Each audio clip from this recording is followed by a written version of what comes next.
voy a tratar de presentarles de manera general los resultados de un estudio que iniciamos justamente por iniciativa de la UAL, aquí en la Universidad Católica, sobre cómo se está procediendo a hacer el tratamiento de la diversidad cultural en las universidades de la región andina.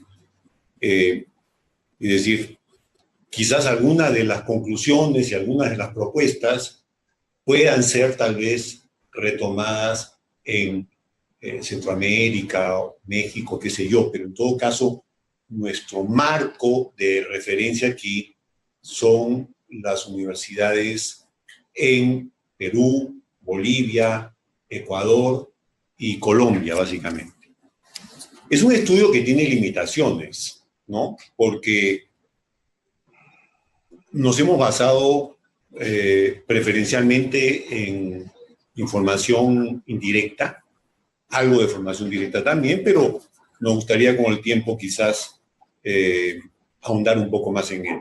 Sin embargo, nos ha permitido identificar que en la región andina se han generado en los últimos años, en torno al tema de la diversidad cultural, en la educación superior, dos tendencias definidas. Una primera tendencia es a generar programas de inclusión de estudiantes indígenas o afrodescendientes en las universidades convencionales. Y dentro de esta primera tendencia, hemos podido diferenciar algo así como dos estrategias de inclusión de estudiantes indígenas y afrodescendientes en universidades convencionales. La primera ha sido la de crear dentro de nuestras universidades convencionales programas ad hoc para estudiantes indígenas, por ejemplo, programas de educación intercultural bilingüe o programas de educación donde el 90 y tantos % son estudiantes indígenas, o donde uno de los requisitos es el manejo de la lengua 1, que muchas veces en nuestros países pues todos sabemos que hay grandes dificultades para poder aprender bien una lengua originaria. Entonces hay una gran mayoría de estudiantes indígenas que quedan ahí, ¿no? Es paralelo dentro de eso. Y la otra estrategia ha sido la de incluir o incorporar estudiantes indígenas o afrodescendientes en los programas regulares. ¿Ya? Esto es una primera tendencia, con dos subtendencias, se podría decir. La otra tendencia es una tendencia más bien reactiva, ¿no? Es decir, la creación y la generación de universidades indígenas o, léase, universidades interculturales, ¿no? Paralelas a las universidades convencionales. Y que son universidades que han surgido, tenemos nosotros la impresión, en la región andina, frente a un modelo académico muy cerrado, ¿no? Y dentro del cual la posibilidad de generar diálogo de saberes entre los saberes ancestrales y los saberes científicos, filosóficos occidentales es prácticamente nulo, ¿no? Los saberes ancestrales muchas veces en nuestras universidades convencionales son objeto de estudio, pero no aparecen como saberes que tienen el mismo nivel de interlocución y del cual tenemos mucho que aprender. En fin, esto de manera general. Entonces, frente a esto se han creado universidades paralelas, ¿no? Que han buscado, básicamente, adaptarse tanto territorial como culturalmente a los estudiantes indígenas y o afrodescendientes que forman parte de estas universidades, ¿no? Esto es de manera general. De manera particular, yo podría decir que en Bolivia, voy a hablar primero de Bolivia, después de Colombia, de Ecuador y finalmente de Perú. En Bolivia, en relación a la primera tendencia, la incorporación en las universidades convencionales, se ha hecho muy poco. Lo que sí sobresale en Bolivia es en la Universidad de Cochabamba un programa de admisión extraordinaria, ¿no? En la Universidad San Simón de Cochabamba. Y este es un programa que lo que ha hecho ha sido practicar la estrategia multicultural de la discriminación positiva para poder hacer posible el ingreso de estudiantes indígenas de escasos recursos económicos. Es un programa que ha logrado, hasta donde hemos podido tener información, la incorporación de más de 8.000 estudiantes, ¿no? A la Universidad San Simón. Sin embargo, hemos visto que, por ejemplo, según dice uno de los estudios de uno de los colegas nuestros que trabaja ahí, durante el quinquenio del 2004 al 2008, los porcentajes de desaprobación de los estudiantes que entraban por este programa de admisión extraordinario fue disminuyendo desde el 52% hasta el 38%. Sin embargo, el abandono de materias, la deserción, ha ido aumentando. Pues, ahí hay problemas. Pero, en fin, es un programa que está ahí y que merece nuestra atención y ver cómo se han llegado a los logros y las dificultades que ha tenido. Eso en tanto a la primera estrategia. Pero en Bolivia lo más fuerte ha sido crear universidades paralelas.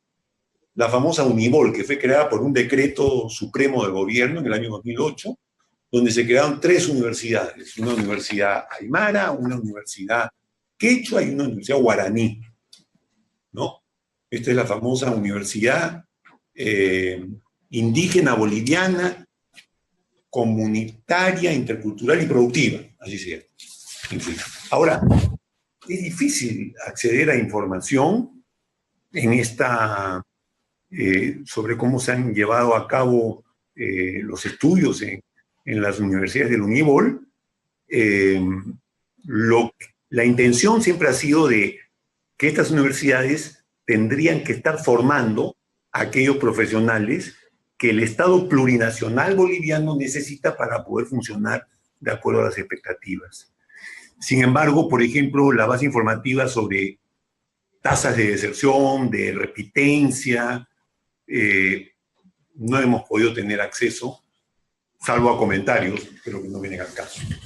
En fin, en Colombia, sin embargo, yo creo que habría que recalcar 2 experiencias. La primera es la experiencia de incorporación de estudiantes indígenas y afrodescendientes a través de fondos. Hay un famoso fondo, el Fondo Álvaro Ulcué, ¿no? Dirigido a estudiantes indígenas colombianos, de becas para que ingresen a universidades convencionales. Y, sobre todo, habría que ver también cómo se han ido generando en Colombia la especialidad de etnoeducación, ¿no? En 7 universidades. Pero, digamos, los programas de etnoeducación vienen a ser algo así como la primera subestrategia, ¿no? Es decir, o subtendencia, como le llamaba ahora. Es decir, crear un programa dentro para estudiantes indígenas de la universidad convencional, ¿no? Algo así.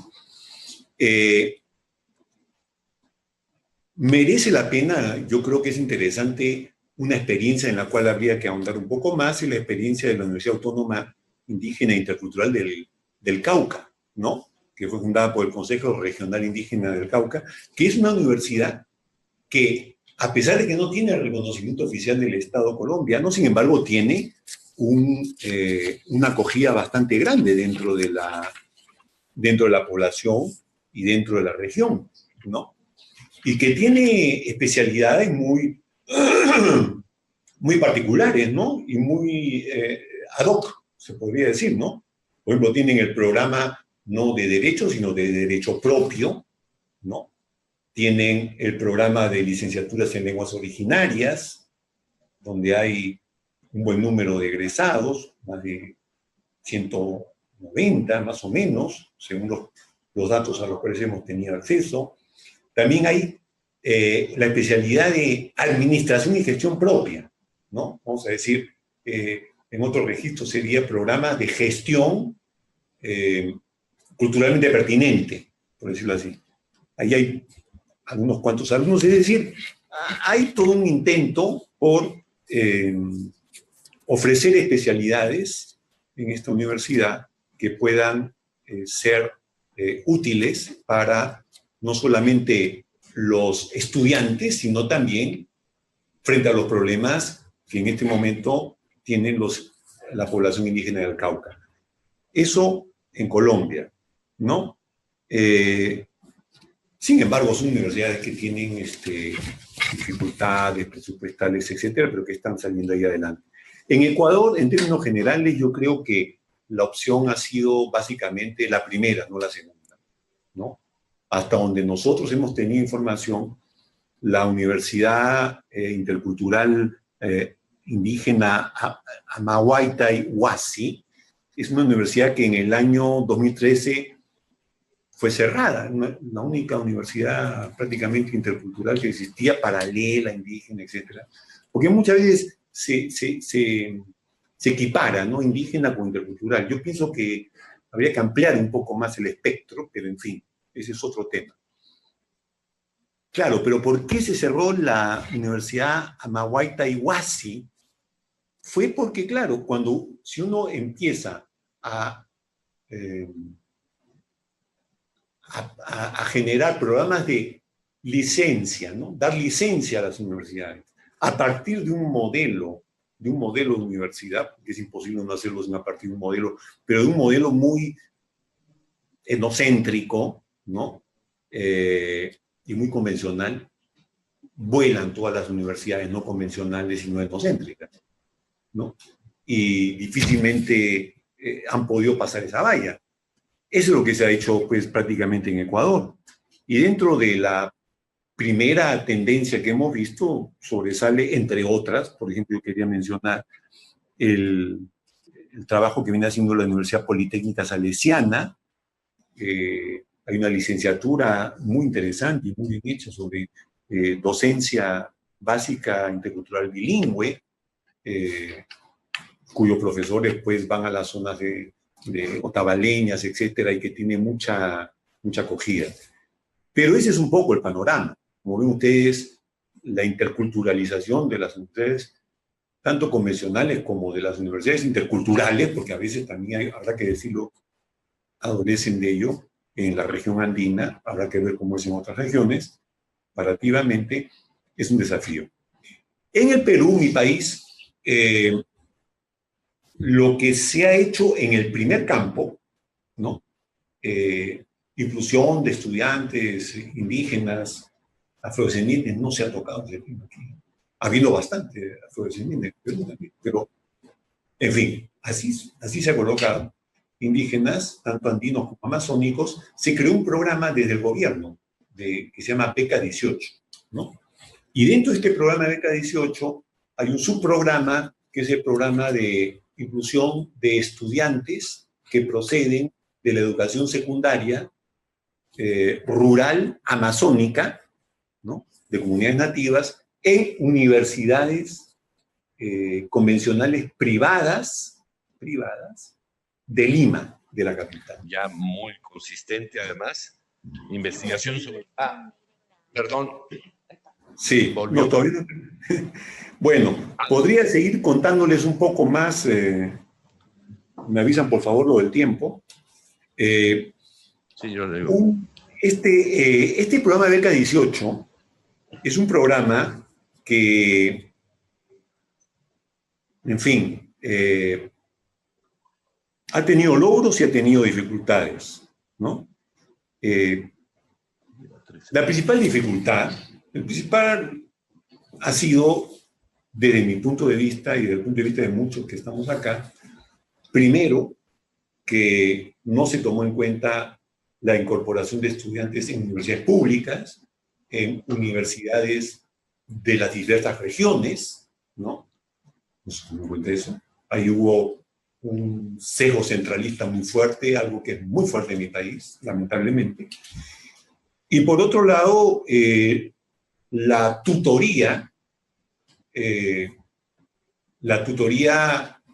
el acompañamiento de estos estudiantes que se desplazan de comunidades rurales a una ciudad, una megaciudad tan complicada como Lima, necesita de un acompañamiento, de una tutoría permanente, intercultural, con profesores capacitados para hacer este tipo de acompañamiento, tanto académico como emocional.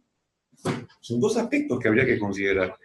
Sin embargo, esto sufrió, porque el Estado no lo presupuestó y lo dejó a las universidades. Y eso ha funcionado, como decimos en el Perú, a media caña, y esa ha sido una de las causas por las cuales los índices, aunque todavía no están publicados exactamente, los índices de deserción, sobre todo los estudiantes de comunidades amazónicas, ha superado pues las expectativas, ¿no? Por encima del 40, 50%. Y lamentablemente habría que, yo creo que mejorar esta experiencia y no suprimirla, como son las tendencias que se están vislumbrando ahora en el Perú. Y por otro lado, en lo que se refiere a la segunda gran tendencia, en el Perú se han creado 4 universidades interculturales, ¿no? De las cuales 3 funcionan solamente a nivel legal, es decir, no existen, y una sí funciona, que es la Universidad Intercultural de la Amazonía Peruana, en Pucallpa, en Parinacota, con la cual nosotros tenemos bastante relación, ¿no? Pero, en fin, es una universidad que tiene poco intercultural, ¿no? Hace poco, justamente, se ha formado un equipo del cual somos parte para revisar un poco los planes de estudio y también todo lo que es la capacitación docente para interculturalizar esta universidad, ¿no? Porque los estudios, salvo los estudiantes que son en un 95% indígenas, ¿no? Los profesores que son en un 95% no indígenas y los programas tampoco. Entonces ahí hay algo que hace ruido y bastante fuerte, ¿no? Pero ahí está, ¿no? Eso es lo que hay, eso es lo que nosotros hemos visto. Entonces, como conclusiones de este trabajo, nosotros, a grosso modo, hemos visualizado, primero, que nosotros constatamos que en nuestra región, ¿no?, hay una enorme brecha entre las leyes, ¿no?, que se han dado, ¿no?, de la Constitución, que nos reconocemos interculturales y todo lo demás, ¿no?, y la aplicación, ¿no? Hay una distancia muy grande entre lo jurídico y lo real. Muy buenas leyes, pero en la práctica, o sea, jurídicamente somos muy interculturales, pero en la práctica seguimos siendo bastante monoculturales y asimilacionistas.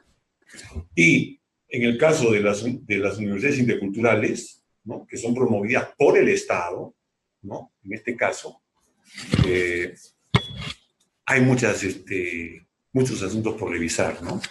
Pero la tendencia en general en nuestro continente es a separar la educación. Por ejemplo, en la educación básica en el Perú, nosotros todavía seguimos separando la educación básica regular de la educación intercultural bilingüe. La educación intercultural bilingüe es educación para zonas rurales, preferencialmente, casi, y para la población indígena.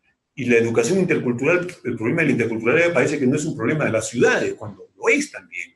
Y el problema de la estigmatización intercultural es un problema de doble vía, no es un problema solo del estigmatizado, sino del estigmatizador. Y nosotros siempre pensamos que hay que atacar el problema como un problema relacional, cosa que no estamos haciendo ni en la primera tendencia ni en la segunda tendencia.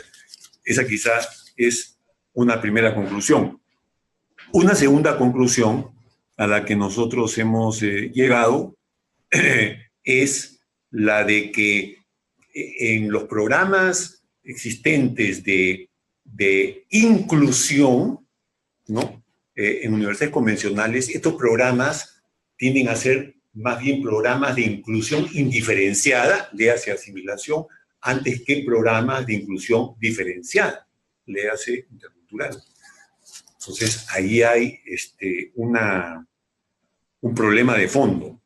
Y en tercer lugar, yo diría, tercera conclusión a la que yo podría llegar, y que me va a servir para plantear las propuestas, es que nosotros tenemos la impresión de que las acciones afirmativas, todos estos programas que se hacen dentro de las universidades convencionales, adquieren sentido, sobre todo si es que logran convertirse en cajas de resonancia que interpelen a la institución, ¿no? Y que logren poner en agenda institucional el tema de la diversidad cultural como un tema de educación superior, cosa que no sucede. Sucede tangencialmente, pero nunca esta temática ha sido planteada como una problemática troncal. Y en gran parte porque nosotros estamos, voy a decirlo, es una impresión personal, estamos muy colonizados todavía por los rankings anglosajones, etcétera, y todo eso hace que nosotros, sin querer, muchas veces perdamos de vista los desafíos que en nuestros contextos nos plantean, ¿no? Porque en ningún ranking del norte la preocupación por la diversidad cultural tiene puntaje, por decirlo de alguna manera, así un poco burda, disculpe, comentario aparte, ¿no? Y la última gran conclusión que tenemos nosotros, a la que hemos llegado, revisando documentación, todavía esto lo estamos terminando de preparar, es que los actuales estándares de calidad, ¿no? que se imponen internacionalmente al sistema universitario para ser competitivo, ¿no? A nivel internacional, no están tomando en cuenta dos tipos de indicadores que nosotros pensamos que son importantes para nuestra región andina y latinoamericana. Los indicadores de impacto social y los indicadores de diálogo de saberes. ¿Ok? Esto ha sido más o menos, a grandes rasgos, las conclusiones de este estado de la cuestión, ¿no? Así, a grosso modo, suelo decirlo. Propuestas. Estamos elaborando las propuestas.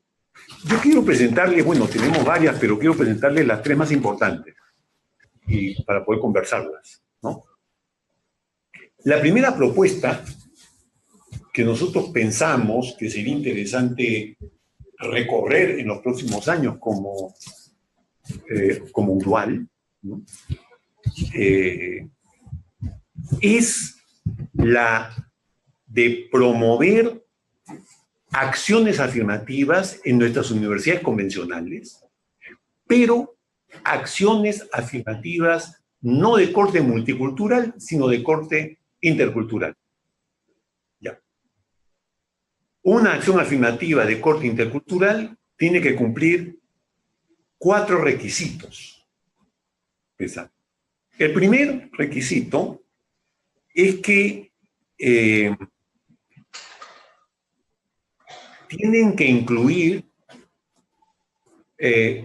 programas de educación compensatoria. Por supuesto que sí, porque si yo traigo a universidad, digamos, a estudiantes indígenas de una educación rural que está lamentablemente, al menos en nuestra región, desfasada de la educación urbana en términos así macro, entonces estos estudiantes están llegando en justas desventajas en relación a estos. Entonces, hay que hacer programas de educación compensatoria, pero estos programas de educación compensatoria, ojo, tienen que ser hechos, en primer lugar, la malla curricular tiene que ser elaborada con un enfoque intercultural, creo yo. Hay que hacer puentes, ¿no? Y en segundo lugar, no es que cualquier profesor pueda hacerse cargo de cursos de educación compensatoria para estudiantes rurales que vienen a universidades convencionales citadinas. Hay que capacitar docentes y eso implica pues recursos, etcétera, etcétera, ¿no? Docentes y en segundo lugar, ¿no? Está algo que es, sin lo cual no funcionan estos programas, porque la educación compensatoria normalmente suele colocarse en el primer año, algo así como un tránsito, ¿no? Que tiene que ser muy bien hecho. Esa es una primera característica. La segunda característica es que la tutoría en una acción afirmativa intercultural tiene que ser, ¿no?, muy bien preparada. Hay que capacitar a los tutores también, ¿no?, tanto en lo académico y en lo emocional, pero capacitarlos para que puedan ellos realmente orientar a un estudiante que viene de un contexto cultural, un contexto geográfico, un social completamente diferente al que va a encontrar en una mega ciudad. Es importante formar, por lo tanto, y destinar recursos para formar tutores y para que pueda haber un seguimiento de estas tutorías. Esa es una segunda característica importantísima de una acción afirmativa intercultural. La tercera, ojo, la tercera característica es que una acción afirmativa intercultural no se limita únicamente a programar, planificar y realizar actividades con los estudiantes incluidos, entre comillas, es decir, con los estudiantes indígenas o afrodescendientes que han llegado a esta universidad, sino también, y con bastante intensidad, acciones, ¿no?, educativas destinadas a los estudiantes, ya los profesores también, a lo posible, pero a los estudiantes no indígenas, ¿no? Estoy hablando, por ejemplo, de programas de educación antidiscriminatoria, porque la discriminación en nuestras universidades es muy fuerte, ¿no? La estigmatización del que viene de una zona rural a una zona urbana, en fin. Hay toda una problemática ahí estructural de nuestra sociedad que se manifiesta en las instituciones universitarias. Y es importante atacar el problema de la estigmatización como un problema de doble vía. Y las acciones afirmativas, ¿no?, a la hora que, digamos, ponen en evidencia esta problemática, la ponen de manifiesto. Entonces hay que trabajarla digamos, fuertemente, ¿no? Y casi no hay. En el continente, al menos, yo he visto que las acciones afirmativas que se han hecho, por ejemplo, las que hicimos en los pathways de la Fundación Ford, en varios países de la región, nunca se contemplaba acciones, planificar acciones, presupuestar acciones para estudiantes no indígenas. Se consideraba que eso no era prioritario. El problema es relacional, no es un problema focalizado, es relacional. Y así hay que trabajarlo. Y cuarto requisito, si esto no tiene una institucionalidad, si no está dentro del plan estratégico de la universidad, tiene que haber por lo menos una oficina, ¿no?, con su presupuesto, con su personal, que gestione adecuadamente y que haga posible la ejecución de un tipo de acción intercultural como esta. Nosotros creemos que para no quedarnos en palabras, simplemente sería interesante, importante, ¿no?, concretar esta propuesta, y por eso proponemos la creación de un proyecto piloto de acción afirmativa intercultural, ¿no?, que en las universidades del UDUAL que estarían interesadas en participar de esta experiencia, ¿no?, y lideradas por la UDUAL misma, ¿no? Hacer un proyecto piloto. Y si es posible, si se puede hacer en 2 o 3 universidades, bueno, hacer comparaciones y después de hacer un proyecto piloto, sacar conclusiones y poco a poco irlo extendiendo a las otras universidades. En la medida en que siempre esto hay que estarlo adaptando de acuerdo a las posibilidades reales de nuestras instituciones y de acuerdo a las políticas reales que nosotros tenemos. Otra propuesta que nos parece a nosotros fundamental,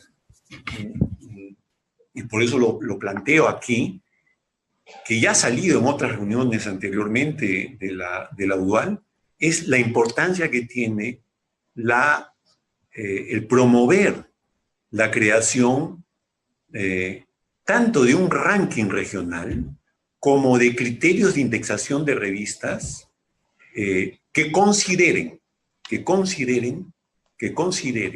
es decir, que valoren, ¿no? Uno, o sea, indicadores, ¿no? Como les decía, de impacto social e indicadores de diálogo de saberes. Y que esto pueda tener una valoración, una ponderación dentro de los criterios y de los indicadores de lo que sería un ranking y lo que sería una indexadora regional con criterios, vamos a decir nosotros, contextuales, ¿no? Eso me parece importante. ¿Por qué? Porque muchas veces cuando se habla de impacto social, nosotros no nos estamos refiriendo al impacto que tiene, por ejemplo, la investigación de una universidad, cuántas veces somos citados por pares de otras regiones o de otros países. No, hay que ver el impacto no solo en la academia, sino fuera de la academia, ¿no? El impacto en la sociedad, el impacto que podemos llegar a tener nosotros como universidades que tenemos la misión de ser interlocutores válidos frente a los grandes problemas de nuestros países, ¿no? Yo creo que ahí hay una función importante que habría que ser ponderada. Y para terminar, con esto ya termino, ¿ya? La tercera propuesta que tenemos es internacionalización. La internacionalización, nosotros llamamos internacionalización, siguiendo algunas conversaciones que hemos tenido con unos colegas mexicanos, una internacionalización, apuntar a una internacionalización selectiva. Porque hasta ahora la internacionalización, bueno, se basa en intercambios, ¿no?, de profesores, estudiantes, investigaciones, redes, etcétera, pero lo importante es el para qué, hacia dónde estamos orientando esa internacionalización. Nosotros lo que proponemos es discutir y ver si es posible que dentro de las prioridades en la internacionalización se apunte a favorecer la relación y el intercambio entre las universidades de nuestra región, tanto convencionales como no convencionales, con una finalidad para promover la interculturalización tanto de las universidades convencionales como de las no convencionales.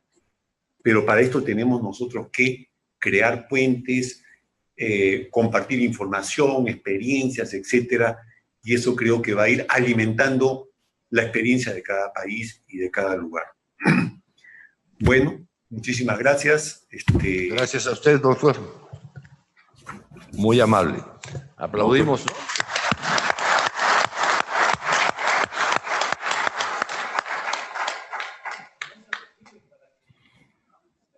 Sí. Sí, de una vez sería... No.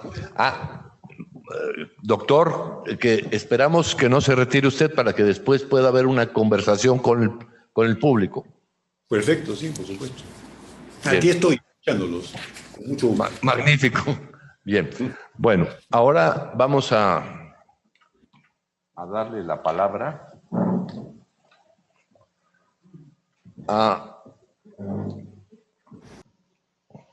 la querida doctora Alta Joker,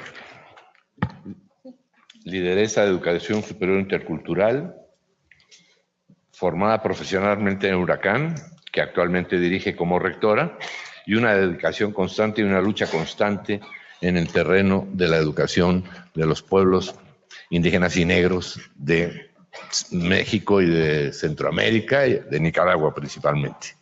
Gracias. Alta, por favor. Buenas tardes. En primer lugar, quiero realmente y de todo corazón agradecer a los organizadores de esta actividad de la UDUAL por la invitación. Compartir en estos espacios para nosotros es de suma importancia. Leí el documento que nos enviaron del doctor Fidel Tubino sobre el diagnóstico de la educación superior y la identidad cultural en la región andina. Hice, para poder hacer los planteamientos, como un párrafo, una síntesis de los principales planteamientos hechos. Entre el documento menciono que, esto es lo que él dijo, ¿verdad? Que a pesar de la existencia de buenas políticas interculturales en la educación superior, su aplicación es incipiente, que hay programas de becas, de acción afirmativas, de políticas de integración, que en su mayoría terminan en asimilación forzada y exclusión. Plantea que es necesario un proceso de acompañamiento con un presupuesto adecuado, decisiones políticas oportunas y programas de tutoría de apoyo que no se han venido cumpliendo de la mejor manera y que se considera fundamental como instrumento decisivo para la inclusión. Ahora, sobre el tema, quisiera plantear que los pueblos indígenas y afrodescendientes por muchos años han venido luchando por tener un modelo educativo que haga realidad su necesidad y que responda a su entorno y a su contexto. Una educación que los prepara para la vida. Pedí al compañero Yulmar, que es el director de Comunicación Intercultural de Huracán, que mientras estuviera compartiendo algunas ideas, pasar unas fotos. ¿Por qué? Para que recordemos de quiénes estamos hablando. Estamos allí viendo a toda una familia que viaja 3 días sobre el río Coco. El humo que ven, cocinan, ¿verdad? Los productos que tienen van a hacer el trueque en el municipio de Huaspán. Eso todavía es en el día de hoy. Además, va a presentar algunos modelos pedagógicos interculturales para que podamos ir dando seguimiento a lo que estoy diciendo. Ahora, entre esa educación que soñamos y aspiramos, es que necesitamos evidenciar nuestra historia de los pueblos indígenas y afrodescendientes, nuestra cultura, nuestras lenguas, nuestra manera de ver el mundo, los sistemas integrados de conocimientos holísticos, de saberes y prácticas que permite el enriquecimiento de valores éticos, humanistas y que pueda reflejar la riqueza espiritual como fuente inagotable de sabiduría y el equilibrio armónico del ser humano en su entorno. Quisiera hacer mención de 2 artículos de la Declaración de las Naciones Unidas que le dan derecho a los pueblos indígenas a tener sus propios sistemas educativos. El artículo 14 plantea que los pueblos indígenas tienen derecho a todos los sistemas de educación a los diferentes niveles del Estado, pero también tienen el derecho a establecer y controlar sus sistemas e instituciones docentes, impartiendo educación en sus propios idiomas y en consonancia con sus métodos culturales de enseñanza y aprendizaje. El artículo 15 plantea que los pueblos indígenas tienen derecho a la dignidad y diversidad de sus culturas, historias, tradiciones y aspiraciones, que queden debidamente reflejadas en todas las formas de educación y en la información pública.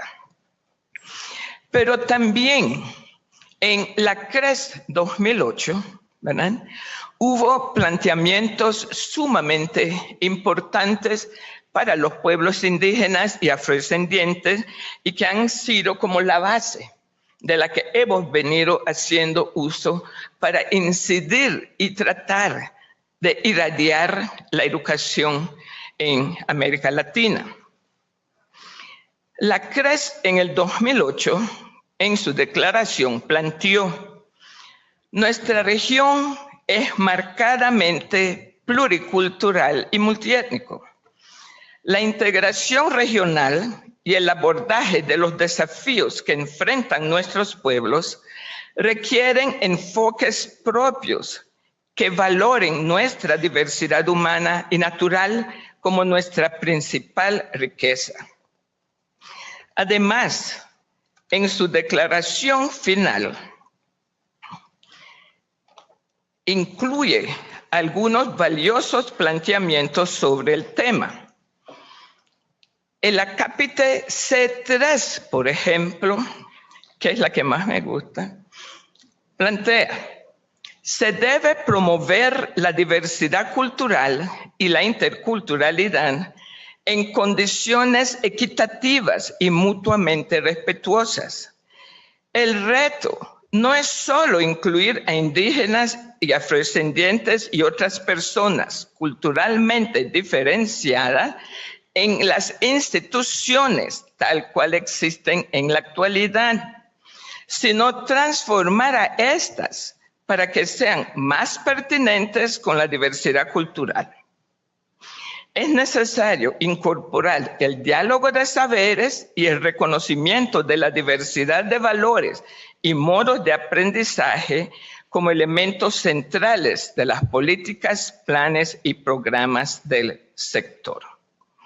Fundamentado en esto y con los problemas existentes y siendo miembros en un momento determinado de la red de universidades indígenas y interculturales del Fondo Indígena, entonces nos reunimos un grupo de universidades indígenas, interculturales y comunitarias de Abya Yala, denominados por sus siglas RUICAI, para poder construir una red donde podamos ir definiendo y sistematizando las buenas prácticas de nuestros pueblos.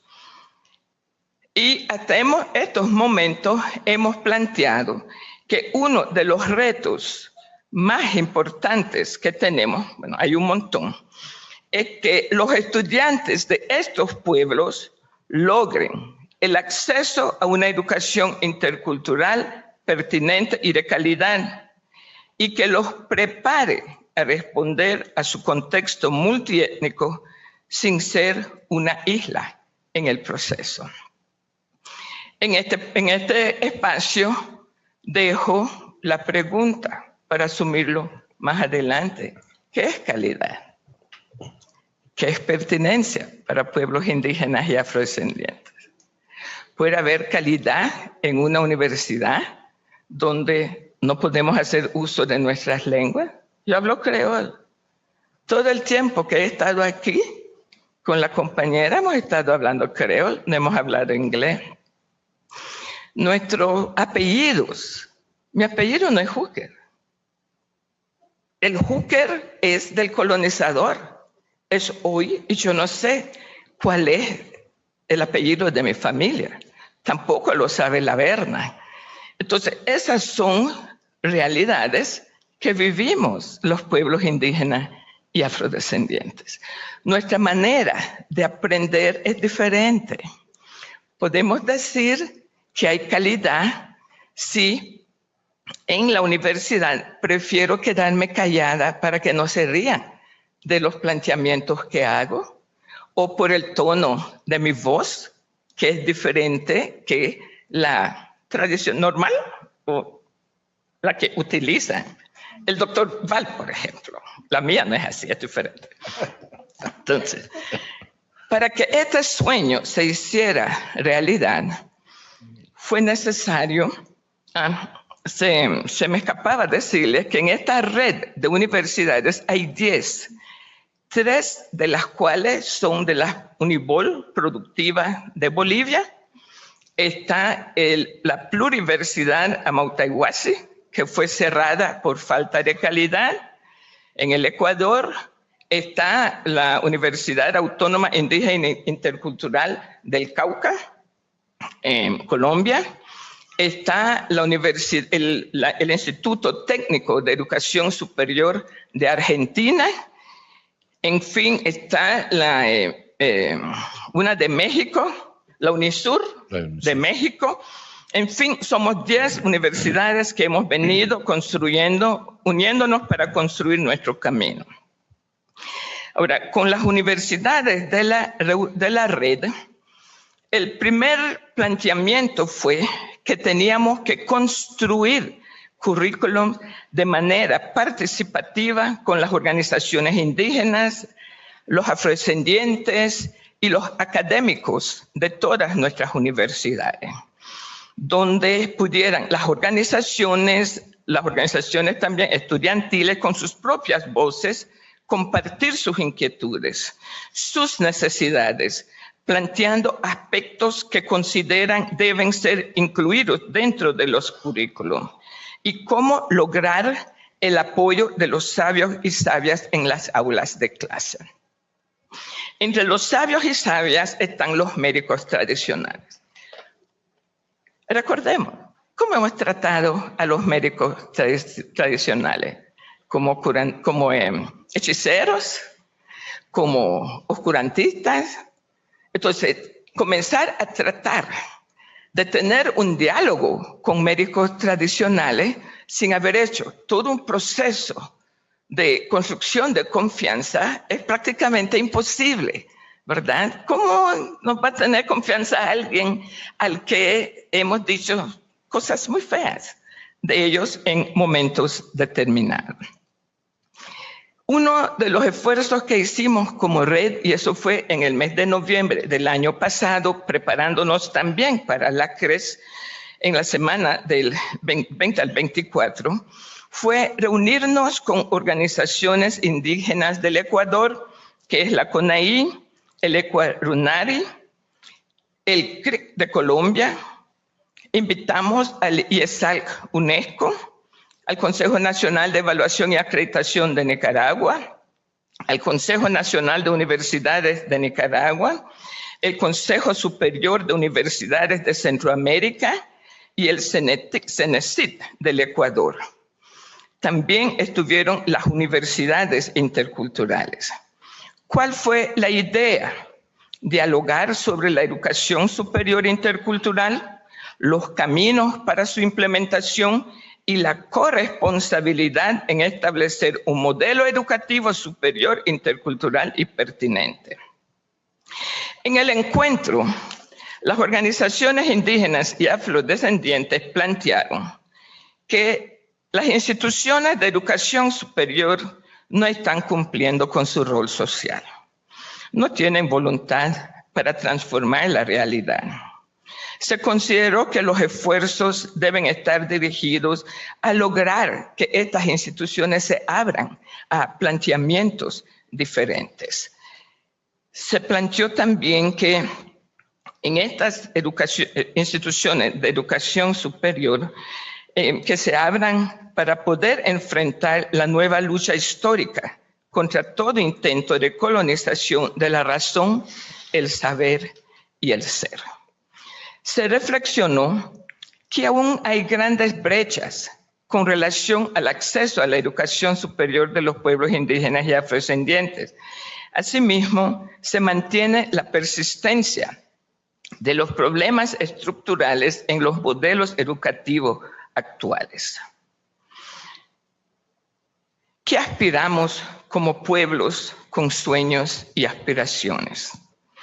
Aspiramos que en la CRES logremos que la interculturalidad se asuma como principio, pero que también se asuma como eje transversal.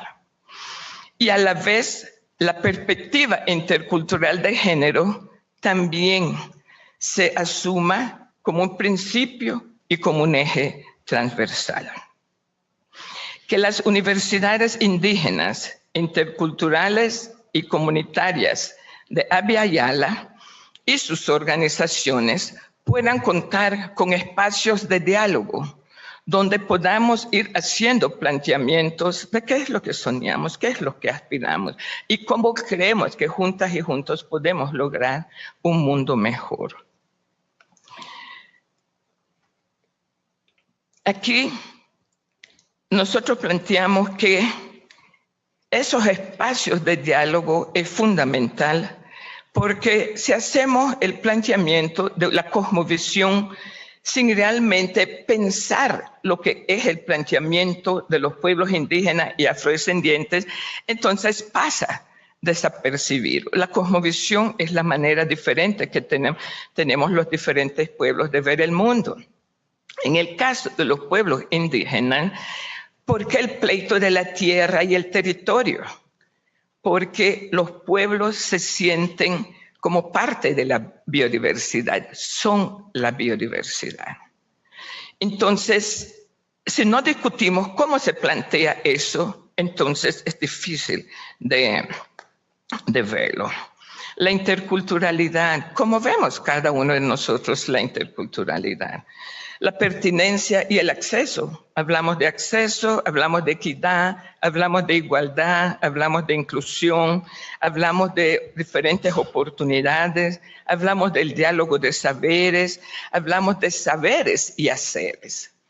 Pero para que eso pueda ser una realidad, necesitamos discutirlo y construir juntas y juntos esos conceptos y los indicadores que miden esos planteamientos. En la evaluación y acreditación, los pueblos indígenas y afrodescendientes hemos iniciado la construcción de nuestras universidades con esfuerzos propios. De las 10 universidades, la que está mejor ubicada y con mayor fortaleza es la Huracán. A nosotros nos llaman la hermana mayor. Nosotros recibimos presupuestos del 6% del gobierno de Nicaragua. Nosotros somos reconocidos en el Consejo Nacional de Universidades. Aquí hay rectores y rectoras que me acompañan desde Nicaragua y somos miembros del mismo espacio. Los rectores y las rectoras indígenas no logran participar en esos espacios de educación superior en sus países. Y eso limita enormemente. El ingeniero Telémaco Talavera siempre ha planteado: las universidades comunitarias e interculturales fortalecen el Consejo Nacional de Universidades. Cuando nosotros hablamos de evaluación y acreditación, queremos ser evaluados, pero creemos que necesitamos ser evaluados con indicadores que reflejen la universidad que somos, con indicadores que reflejen nuestro caminar, que es nuestra misión, que refleje nuestros sueños, que es la visión, que puede entender nuestros planes de vida, que es la planificación estratégica.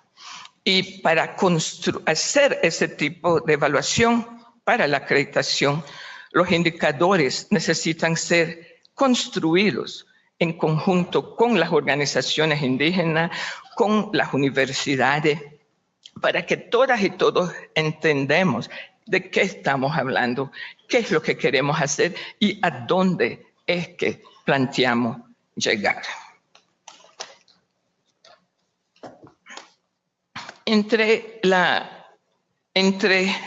Uno de los indicadores fundamentales para la interculturalidad es la participación. Nosotros tenemos un dicho, no es para molestar a nadie, pero para mí es una manera sencilla de entender la participación. No hagan nada por mí, sin mí. También consideramos que este proceso de evaluación para la acreditación no debe ser un proceso que castigue, más bien debe ser un proceso que acompaña en toda la construcción de los indicadores, la evaluación de los indicadores y también en el seguimiento a las universidades. Creemos que debe haber una instancia que monitoree todas las bondades que están en la CRES. La declaración de la CRES para nosotros es una de las cosas más lindas que hemos podido tener.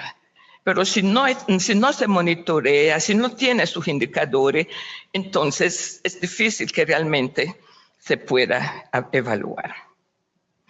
Yo quisiera terminar diciendo que ¿cómo entendemos nosotros la interculturalidad? En primer lugar, que no es un proceso de una vía, ¿verdad? Es un proceso donde todas y todos participan. Entonces, la interculturalidad reconoce las diferencias entre los diferentes pueblos, pero busca utilizarlas para potenciar encuentros fructíferos, para generar niveles de unidad mayores, en lo que el diálogo se dé sobre la base del reconocimiento del otro a existir y a desarrollarse en un proceso de búsqueda de construcción de confianza. No pone énfasis en las barreras que deben servir a fortalecer internamente cada cultura, sino en los puentes que deben multiplicarse y ensancharse, reconociendo la necesidad de promover cada vez más relaciones positivas entre los pueblos en la búsqueda de construir ciudadanías interculturales, capaces de identificar y confrontar la discriminación, el racismo y toda forma de exclusión. Muchas gracias. Muchas gracias.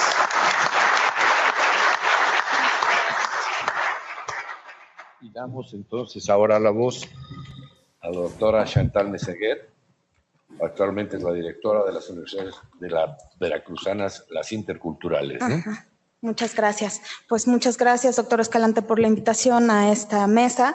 Me siento sumamente contenta. Es un privilegio estar en medio de Alta y de José.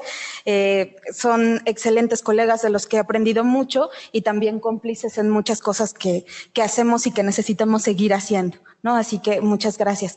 Pues lo que les voy a presentar ahora es, siguiendo la ruta que marcó el doctor Tubino en su exposición, un análisis.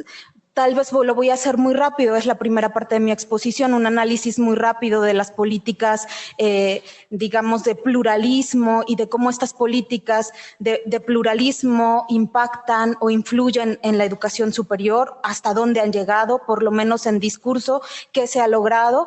Y después una segunda parte donde contaré la experiencia de la Universidad Veracruzana y de la Universidad Intercultural, también hasta dónde hemos llegado, qué es lo que hemos aprendido en todo este camino.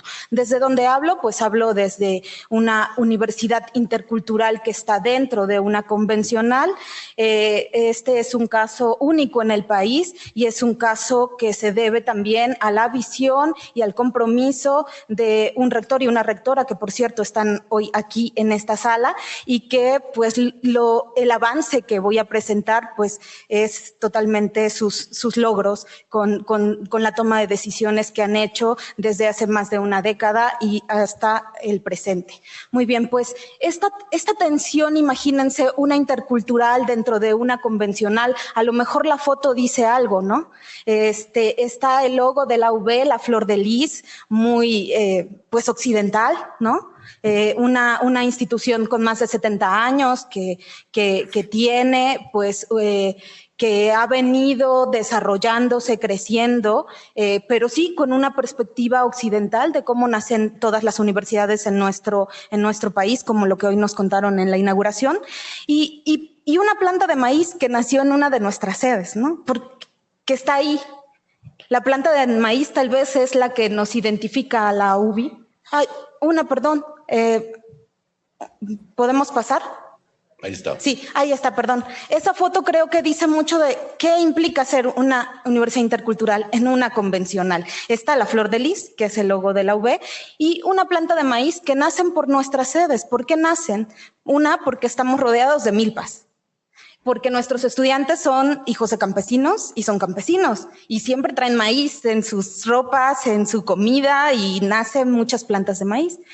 Esto quiere decir que cuando nosotros intentamos empezar la universidad intercultural, aunque estábamos dentro de la veracruzana, no podíamos reproducir el modelo de la universidad veracruzana en las zonas rurales donde llegamos. Teníamos otros estudiantes, estábamos en otro lugar y tuvimos que reimaginar la universidad. ¿Qué iba a ser la universidad en un nuevo contexto y con una misión distinta?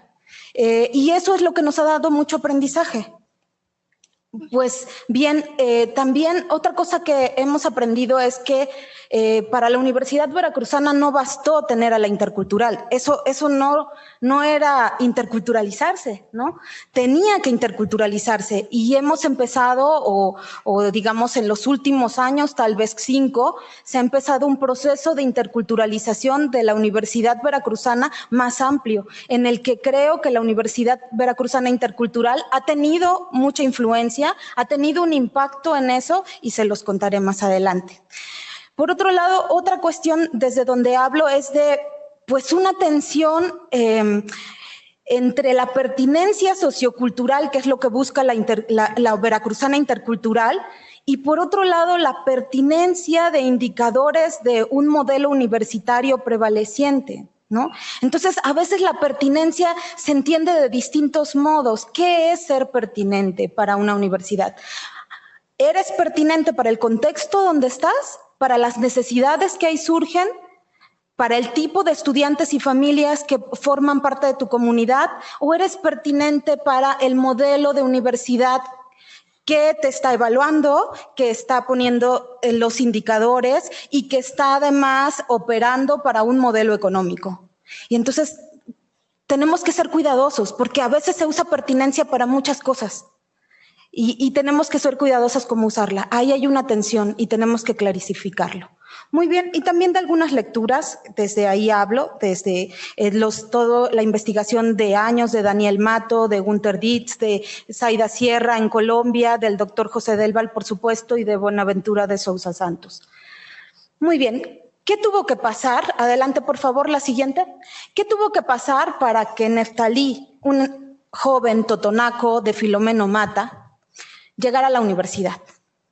¿Qué tuvo que pasar para que se sintiera en la universidad muy cómodo, para que sintiera la importancia de ser totonaco, la importancia de su lengua, para que pudiera hacer movilidad a la UAM y para que descubriera que la antropología visual es su pasión, y para que se graduara y para que su madre esté en la graduación, que no sabe leer, que no sabe escribir, que nunca fue a la escuela, y que ahora se desempeña en su comunidad, tiene sus propias producciones y acompaña a muchos colectivos de Filomeno Mata para levantar, documentar rituales, procesos organizativos, etcétera, desde fiestas y todo. ¿Qué tuvo que pasar? Adelante, por favor. Gracias a una maravillosa compilación que hizo el doctor José Delval de documentos del indigenismo, me puse a revisar cuándo empezamos a hablar de pluralismo, ¿no? Y entonces encontré estos documentos cuando se hace el cambio al artículo 4 en el 92, ¿no? Que es un año muy importante, ustedes saben que hubo un movimiento indígena latinoamericano en ese momento y hay un inicio de cambio cambios en las constituciones de los estados latinoamericanos y en el caso de México ocurre en el 92. Y empieza a hablar de la pluralidad cultural, de México reconocerse como un estado pluricultural. ¿Y todo esto qué va a implicar? Y por un lado, lo primero que dice es que no se puede ser democrático sin reconocer la pluriculturalidad del país, ¿no? Ese es el primer argumento. Seguimos, por favor. Otro argumento con lo que usan el pluralismo es que el pluralismo no es una ventaja para los pueblos indígenas, sino que el pluralismo es una ventaja para la sociedad en general, porque si somos pluralistas y reconocemos la pluralidad de culturas, nos enriquecemos todos. Y realmente la exclusión de culturas, de conocimientos y de lenguas, pues nos ha dejado a la deriva, nos ha dejado copiando modelos y nos ha restado creatividad, porque teníamos muchos más referentes de dónde construir nuestro país, de dónde construir nuestro estado y no terminar copiando, ¿no? Otra, por favor, una más. También hablaba de que la pluriculturalidad va a implicar, pues, vigor, riqueza de la nación y también implica hacer un autoanálisis de la legislación en muchos ámbitos de la vida del país, sobre todo de los recursos naturales, de la justicia, de la educación y yo agregaría de la salud. Implica revisar esas leyes, implica revisar esos ámbitos, implica revisar qué ha pasado ahí, ahora lo decía la doctora Alta, qué ha pasado con la salud en las comunidades rurales. ¿Qué ha pasado con todas esas personas que se encargan de la salud de las comunidades rurales? ¿Por qué la universidad ha sido bastante excluyente y racista y ha dejado fuera todos esos conocimientos? No los ha incorporado. Fueron menos racistas las farmacéuticas. Los incorporaron y ahora tenemos que comprar. Tenemos que comprar en pastillas y en píldoras conocimientos que estaban en nuestras comunidades. También han sido menos racistas las empresas agrícolas de agroquímicos, ¿no? También ellas se han hecho ricas y han vendido sus productos a partir del conocimiento de nuestros campesinos, ¿no? Entonces, y la universidad dijo, eso no sirve, eso no entra al currículum, ¿no? Eso no vale la pena estudiarlo. Muy bien, pues adelante, por favor. Por último, otro documento que habla de este pluralismo es un documento que en conjunto firma el EZLN y el gobierno en el 96 y que dice que es indispensable avanzar en el pluralismo porque eso nos haría un país menos racista, menos discriminador. Quitaríamos eso, nos quitaríamos, mejoraríamos. Sería un país que permitiría la participación de más actores en la construcción del Estado. En fin, queda claro que en todos los documentos se reconoció como que el pluralismo, el reconocernos como un país plural no era algo bueno solo para los pueblos indígenas, ni es un favor, ni es darles una ventaja. En realidad, el pluralismo a quien más conviene es a todo el país en general, a la sociedad. Y creo que iba a mejorar mucho la sociedad mestiza, iba a dejar de ser racista, de discriminar, iba a tener nuevos referentes, iba a conocer otras lenguas, no tenemos por qué ser un país monolingüe y ahora preocuparnos por el inglés, ¿no? Podríamos ser un país multilingüe, no lo hemos sido, ¿no? Y el pluralismo nos hubiera ayudado a eso. Muy bien, adelante. Adelante, por favor. Bien, en resumen, ¿qué ha pasado a partir de esto? Pues hemos dejado, por un lado, el indigenismo tutelar y se ha vuelto, digamos, ha habido un reconocimiento de los pueblos indígenas y de sus miembros como sujetos de derechos. Con el cambio constitucional del 2001, la Marcha de la Tierra, ustedes recordarán, pues se quedó claro que no había un consenso en qué tipo de pluralismo íbamos a operar, qué tipo de país íbamos a hacer a partir de este reconocimiento.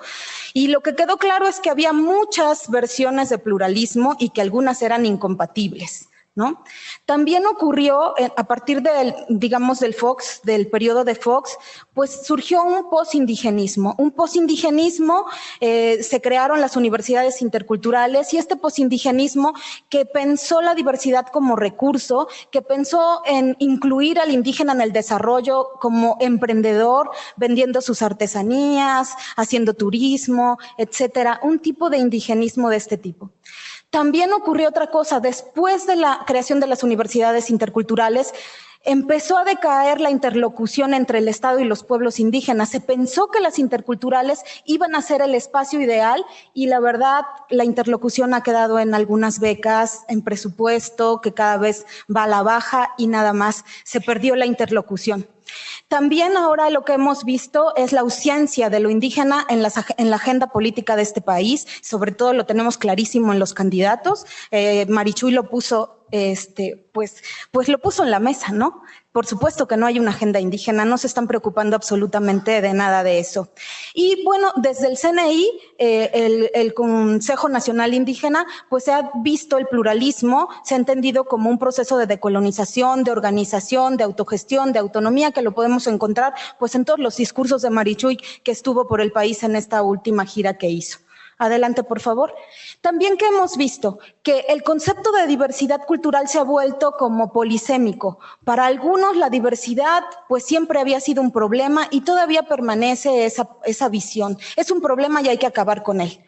Por otro lado, también la diversidad vista como recurso, ¿no? Como en el foxismo. Hay que vender la diversidad, hay que aprovechar y vender nuestras zonas arqueológicas, vender nuestras artesanías, todo lo que podamos lo podemos vender. También la diversidad como desigualdad. Hay que acabar con la desigualdad, verla como se resuelve con becas, se resuelve con política social, se resuelve simplemente dándoles más recursos a ellos, con políticas compensatorias. También la diversidad se ha visto como un derecho. También la diversidad desde los movimientos indígenas, sobre todo desde el movimiento zapatista, se ve como un movimiento social y sobre todo como autonomía. La diversidad tiene que posibilitar la autonomía de los pueblos en muchos ámbitos de su vida. Por otro lado, también la diversidad se ha visto como en contraposición a la verdad universal. Se ha hablado de que hay una diversidad universal que se llama, y a la que le llama Bonaventura de Sousa Santos, pluriversalidad, ¿no? Que en lo que se basa la Mautahuasi. Ahora, adelante, por favor. Muy bien. También lo que tenemos es ¿qué tanto todas estas políticas han impactado a la universidad? Muy poco.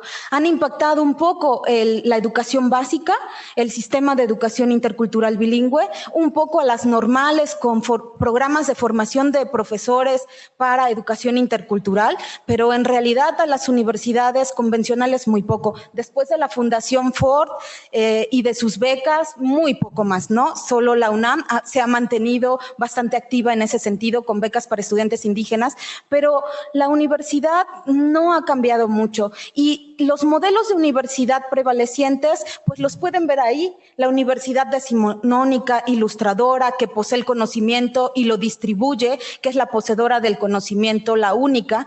La universidad del 68 transformativa, también más participativa, también está ahí, pero tampoco es tan incluyente.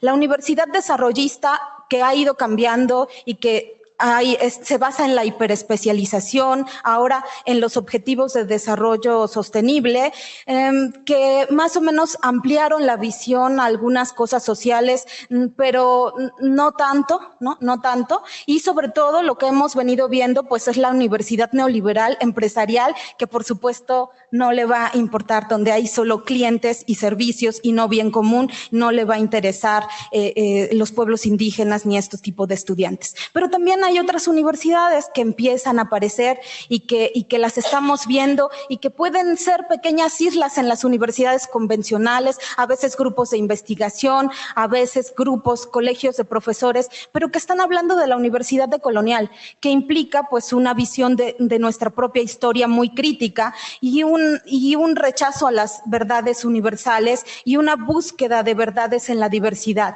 También están las universidades del postdesarrollo, que tienen una postura muy crítica hacia este modelo civilizatorio y que están sobre todo pendientes de la huella ecológica de nuestras propias universidades, ¿no? ¿Cuál es la huella ecológica de nuestras propias universidades y qué estamos haciendo al respecto?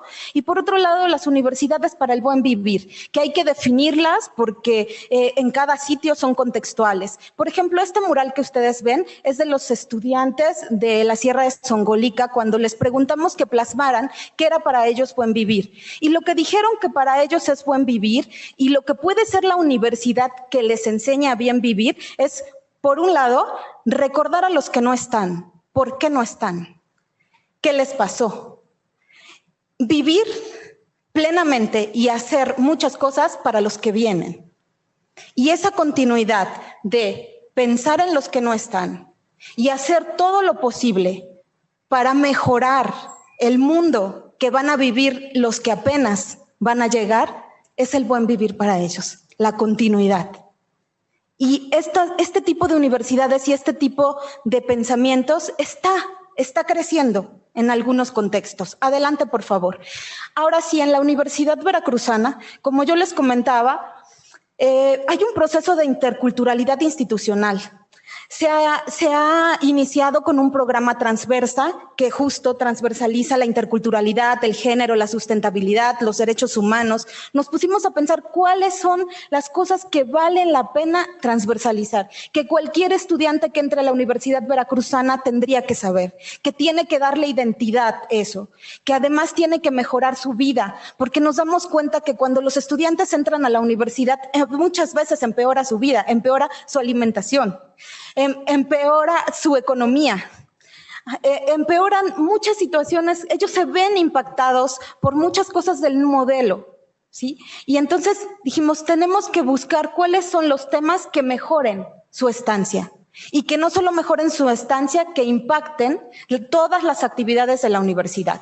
Pero también hay una política de poner las lenguas originarias en una condición de equidad con las lenguas extranjeras. Si se puede aprender lenguas extranjeras, se puede aprender lenguas originarias y eso es posible hacerlo. Si hay una maestría de francés o de inglés, va a haber pronto una maestría de náhuatl. Y entonces las lenguas empiezan a ocupar. Si se puede escribir tesis en lenguas extranjeras, se puede escribir la tesis en las lenguas originarias. Si las revistas de la universidad publican en español, podrán publicar en las lenguas originarias. ¿Por qué? Porque tiene ahora una comunidad universitaria diversa que puede hacerlo. Profesores que pueden escribir en sus lenguas originarias y estudiantes que pueden escribir en sus lenguas originarias. Se investiga en la lengua originaria, desde la lengua originaria. También se han dado una serie de experiencias educativas, materias que cursan estudiantes de todas las carreras sobre interculturalidad y género, México, país pluricultural, etcétera. También hay programas de estímulo para la investigación interdisciplinaria sobre estos temas transversales. Pero también hay un programa que intenta vincular a todos los programas educativos con colectivos en situación de vulnerabilidad. Que todos los estudiantes tengan experiencias de vinculación con estos colectivos. También se ha desarrollado una política de género, pero también con perspectiva intercultural. No es la misma, no se puede llevar a cabo de la misma manera en la Universidad Veracruzana, en los campus urbanos, que en las sedes de la UBI, y tampoco en el campus Totonaco, que en el campus Nahua Popoluca, que en el campus de la Huasteca Veracruzana. Tienen que tener esa política de género una perspectiva intercultural. También hay una política de internacionalización con perspectiva intercultural. ¿A dónde van nuestros estudiantes? ¿A qué van y cómo van? ¿Qué requieren para hacer esta movilidad? Pero además, no solo se requiere movilidad para conocer culturas del extranjero. Es excelente que los ingenieros de pronto vayan a conocer la cultura náhuatl, la cultura totonaca, y eso se está trabajando. También hay líneas de investigación sobre estos temas y también posgrados que tienen estas líneas. En la UBI, ahora sí, en la intercultural, aquí hay un resumen de nuestro modelo. Hemos considerado estos tres conceptos como los que definen nuestro enfoque intercultural. Por un lado, si reconocemos que nuestros estudiantes están en condiciones de desigualdad, necesitan más becas, necesitan que se les condonen algunos pagos, necesitan otros plazos. Mientras en la universidad se pueden inscribir en unos plazos, los nuestros necesitan otros para inscribirse. Mientras unos pagan unas cosas, otros pagan otras. Mientras unos ponen una cuota para la mejora de las instalaciones, los nuestros ponen faenas y trabajo, porque es lo que saben hacer, lo que están acostumbrados. Y es una riqueza tremenda el tequio en nuestra cultura, que no debemos de perderla, que hay que reconocerla. También requieren muchísimo acompañamiento de nuestros profesores y acompañamiento de sus tutores culturales. Tienen tutores culturales, su padrino, el mayordomo, su partera, la partera los acompaña también a la universidad. Tienen tutores culturales que siempre los apoyan, les dan ánimo y están ahí detrás de ellos. Sin esta consideración no podríamos hablar de equidad, pero también tenemos que hablar de sus diferencias y tienen que tener un modelo diferenciado. Ellos necesitan un modelo en el que se pueda hablar y escribir en sus lenguas. Requieren un modelo donde puedan trabajar desde sus culturas en los problemas que afectan a sus comunidades. Ellos necesitan ser reconocidos por sus comunidades y por eso necesitamos volverlos actores activos en sus propias comunidades. Por eso tenemos un currículum abierto, con mucho trabajo de campo, evitamos el desarraigo de la comunidad. Tenemos un currículum abierto que tiene que atender, lejos de un listado de temas, tiene que atender problemas que se van presentando. Por ejemplo, de pronto se mueren 11 niños en un preescolar de una comunidad de los estudiantes. No podemos seguir viendo los temas si hay 11 niños que se murieron y no sabemos por qué. La universidad tiene que buscar la forma de atender eso, ¿sí? Y así tenemos un currículum abierto que está totalmente influido y en donde participan consejos consultivos comunitarios. Tres principales, un enfoque de derecho basado en por lo menos tres derechos tratamos de garantizar. Los lingüísticos, el derecho a la consulta, por eso hay consejos consultivos, donde se les pide a los actores comunitarios opinar sobre nuestro trabajo, hacer propuestas, revisar nuestros planes de estudio y también acompañarnos en distintos tipos de proceso. Y el derecho a una educación pertinente, a una educación que los haga transformarse. Y eso es lo que vemos en nuestros estudiantes, una gran transformación.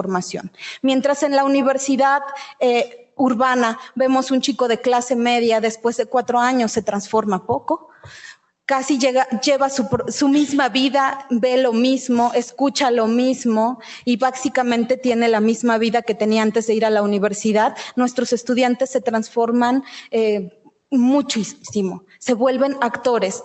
Tienen redes, tienen vínculos y sobre todo están orgullosos de ser quien son y tienen información y posibilidades de recrear sus culturas. Van a transformarlas, pero ellos van a tomar la decisión de qué van a transformar y qué va a permanecer de sus culturas. Adelante, por favor.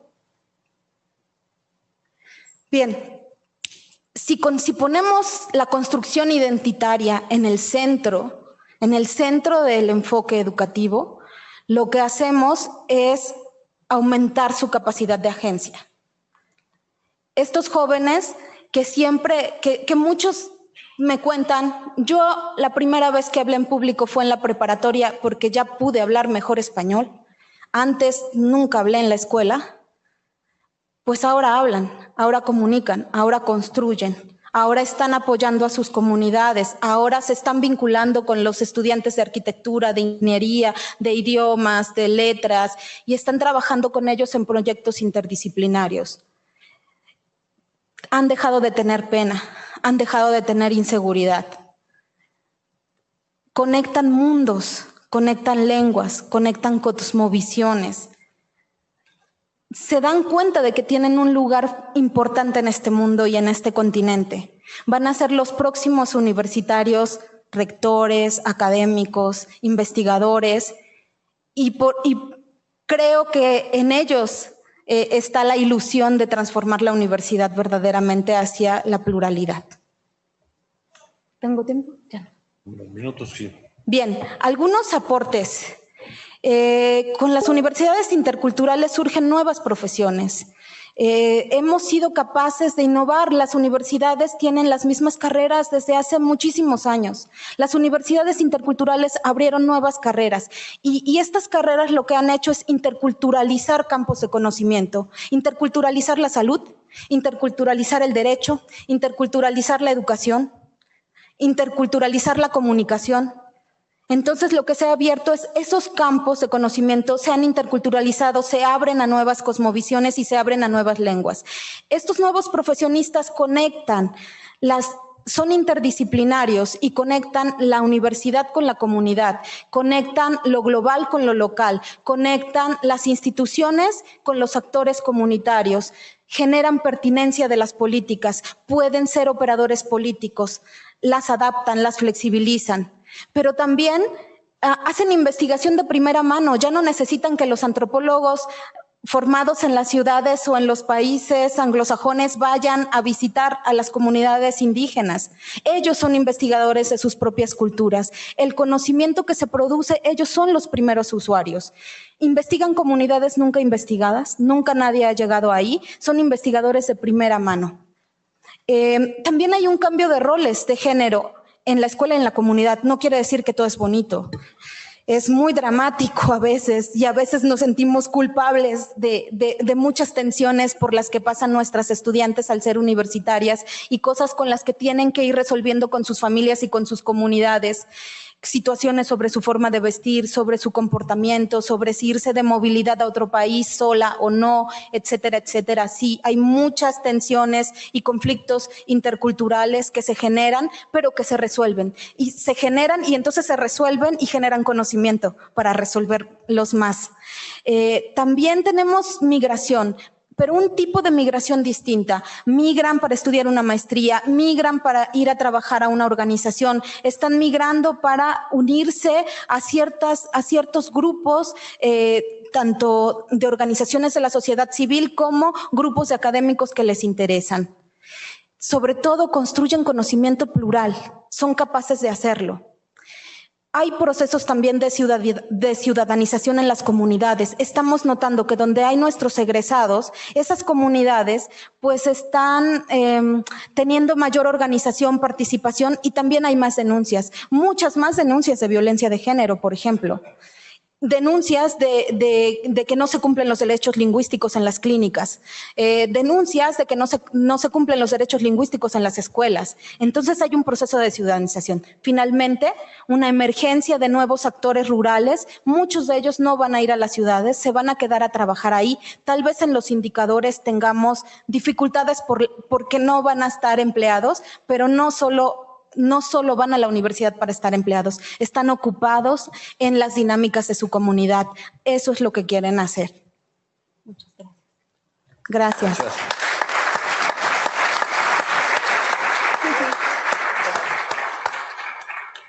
Bien, ahora abrimos al público la disposición, preguntas, comentarios, etcétera. ¿Sí?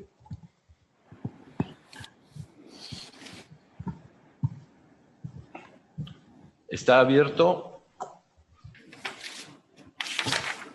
¿Hay algún micrófono abajo? Porque, a ver, es que tienen que dar micrófono, ¿no? Ahí viene. Exacto. Bueno, quiero agradecer las dos exposiciones, son muy importantes para nosotros. Creo que en la reunión de Nicaragua les platicaba que tenemos una universidad indígena intercultural pequeñita en el istmo de Tehuantepec, con matriz mije, pero tenemos ahora 9 lenguas, etcétera. Entonces, me enriquece mucho escucharlas y se lo aprecio y agradezco. El discurso es muy semejante al que nosotros sostenemos y, sin embargo, tengo la percepción desde la propia universidad nuestra y viendo la evolución que han tenido las universidades interculturales públicas, desconozco las de otros países, que a pesar de tener este discurso muy bien articulado y una claridad en las finalidades, a la hora de la hora la realidad es tan pesada, o como decía el viejo Marx, es el topo que nos va tumbando desde abajo nuestros sueños. Es decir, de pronto pienso que las universidades interculturales que se originaron con Fox, por ejemplo, se han convertido en universidades tradicionales, simplemente con muchachos y muchachas provenientes de pueblos indígenas. Y que esto lo tenemos que no dejar pasar inadvertido, sino reflexionarlo para hacer acciones de carácter coordinado y colectivo. Pero quiero escuchar alguna reflexión al propósito, es decir, cómo esto que está muy bien dicho y que son finalidades reales, sí tenemos, por ejemplo, ejemplos de muchachos y muchachas que logran expresar en sí mismas el modelo acabado, pero la mayoría no es así. En fin, alguna reflexión por ahí se lo agradecería mucho. Sí, bueno, vamos a dar la palabra a otras intervenciones y posteriormente a los panelistas. Sí, a ver, por aquí.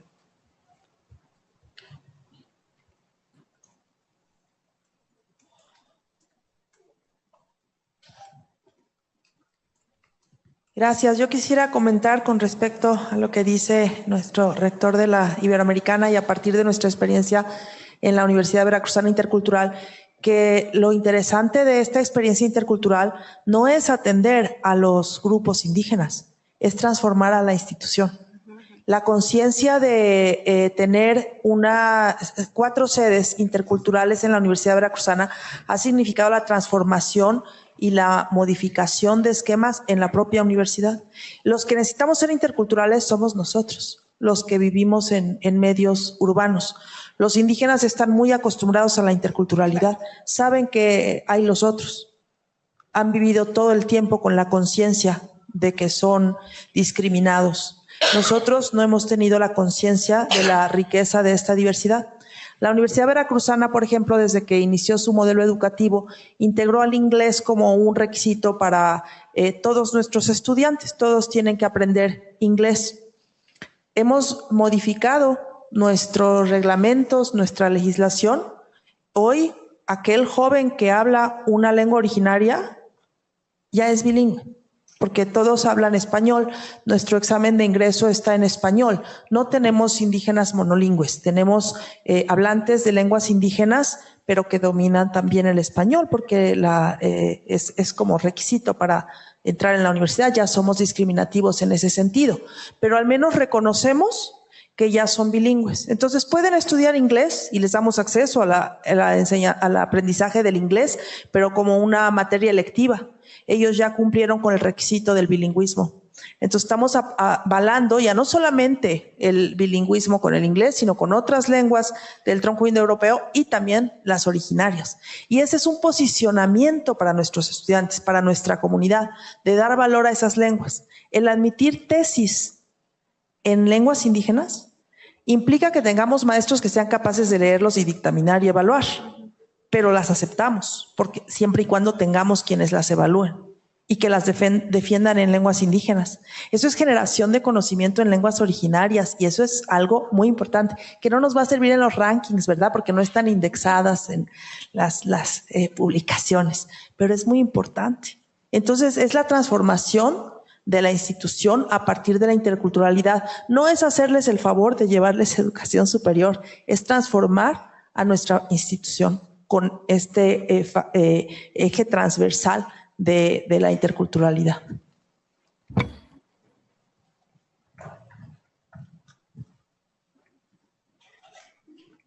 Hola, buenas. Mi nombre es Yulmar Montoya.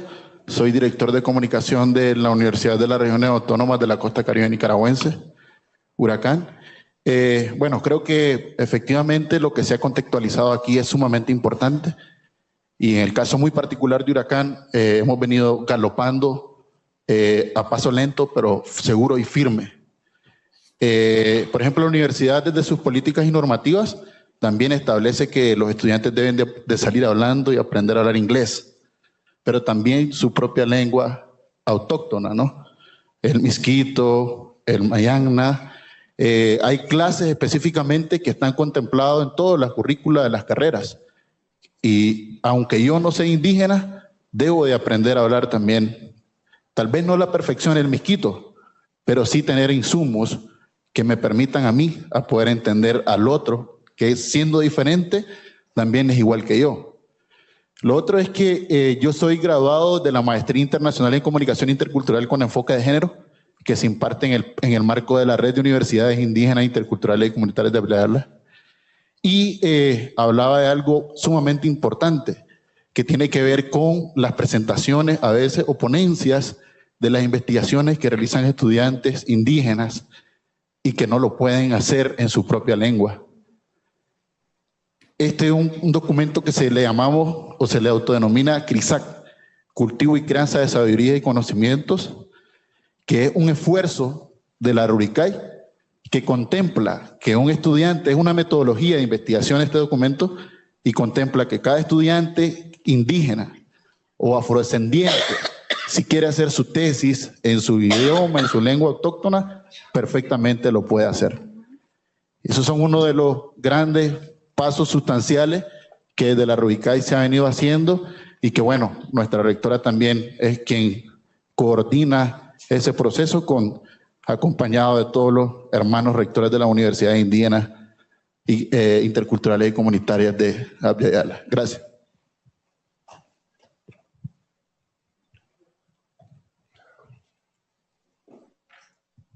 Buenas tardes. Soy Waldo Albarracín, rector de la Universidad Mayor de San Andrés de Bolivia, justamente uno de los países cuya población es mayoritariamente indígena. En mi país se han creado, como ha comentado nuestro amigo primer disertante, que se han creado 3 universidades indígenas, aymara, quechua y guaraní.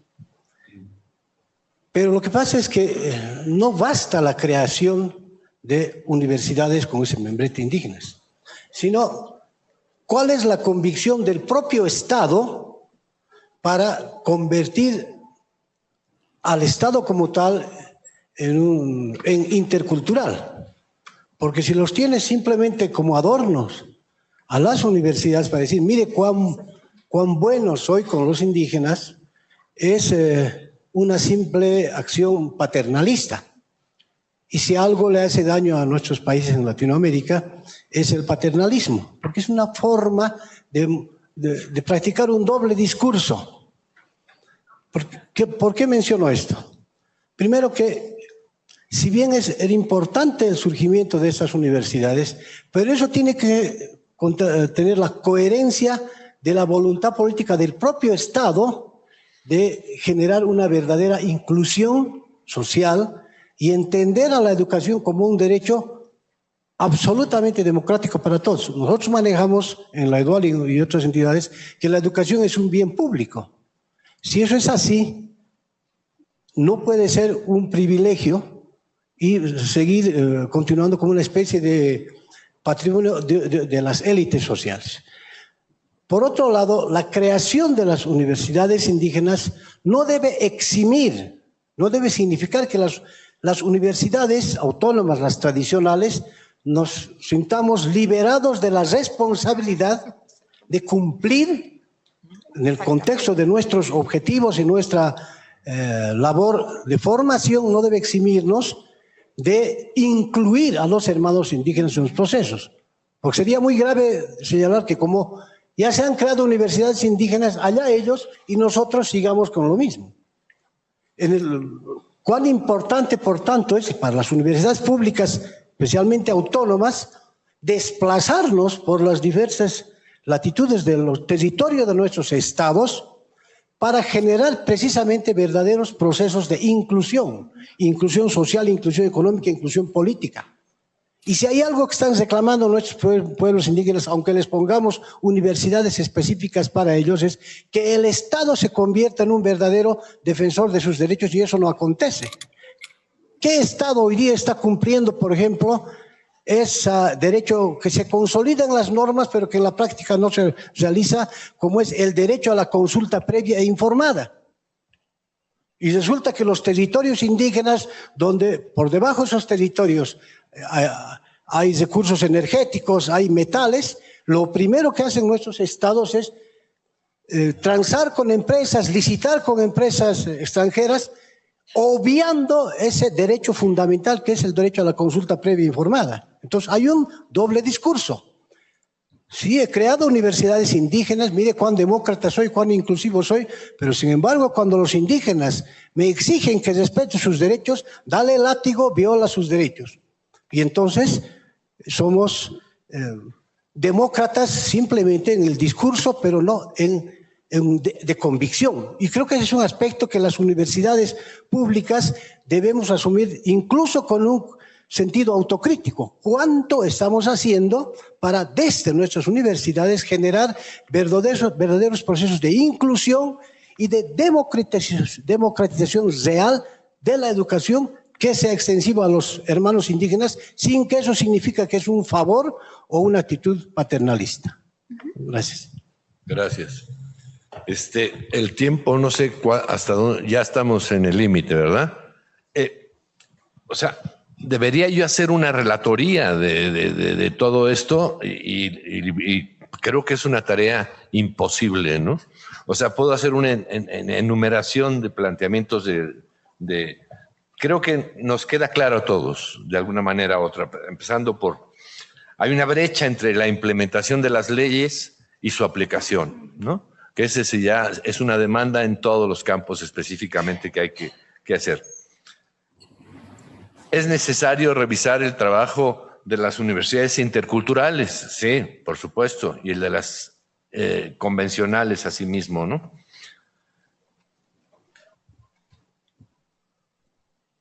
La forma de acceso a la educación, a la educación superior también es uno de los temas centrales. Los problemas de inclusión, o sea, toda la discusión con las universidades convencionales, ¿no? Y las no convencionales, ¿no?